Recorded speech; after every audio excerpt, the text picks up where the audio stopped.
You know, there's a new sound going around the earth. God's doing a new thing. And it's very exciting today that we have a wonderful man, a great friend, Mr. Martin Neal. He is the drummer and percussionist for Kevin Prosh, who's a wonderful, wonderful prophetic musician who has influenced many people around the nations. Welcome, Martin. Great to see you again. Good to be here. Yeah, it's wonderful to see you. And you're off on tour again soon around America? Yes, off to America. With Kevin? Yeah. I'm looking forward to that again. I am, especially because it's going to be a bit of sun. Oh, lovely. I'm actually going to a sunny part, yes, so you know what it's like in East London this time of year. Leave the winter of Europe. Yeah. Hey, we were talking earlier with Chris about a wonderful verse in the Bible, which I know you're aware of, in the book of Isaiah. Forget the former things, behold, I'm doing a new thing.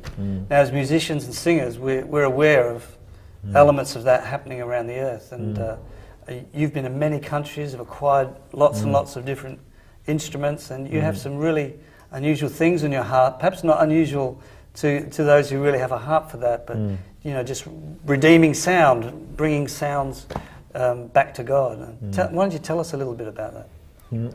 I think it's all started that realising that many years ago missionaries went out and one of the things that they didn't quite understand was about cultures, and obviously that involved music and their musical instruments.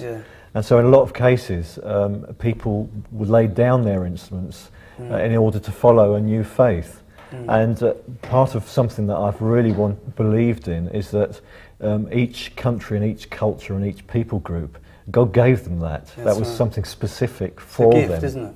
That's right. And I've been really encouraged lately being able to help and actually go out learning from these people. And actually, instead of going out there saying, no, don't use your instruments, I'm actually helping them to look at their instruments again and their folk songs and all their different ideas from their cultural history to bring them back, and this time giving it back to God. Do you know, Martin, that could be a real culture shock to some of our viewers.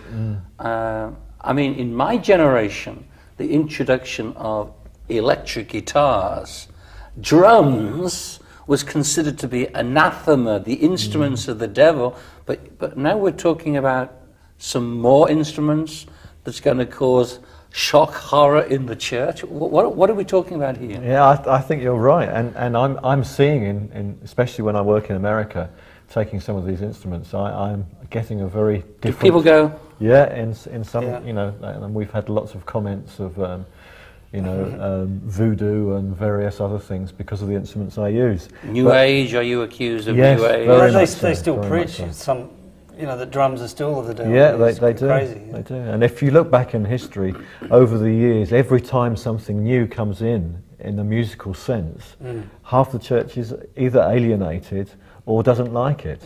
And there's people from all over time that have had that problem. I've never understood the theology of some of these people's thinking, because they give the devil far more credence than he should ever be given, because the truth is he could not create anything if he tried. He's a counterfeiter.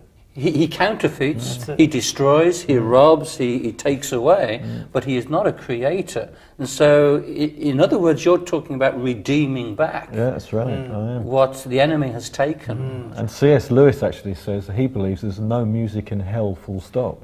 So if you take that idea, then where does music come from? It must come from God only.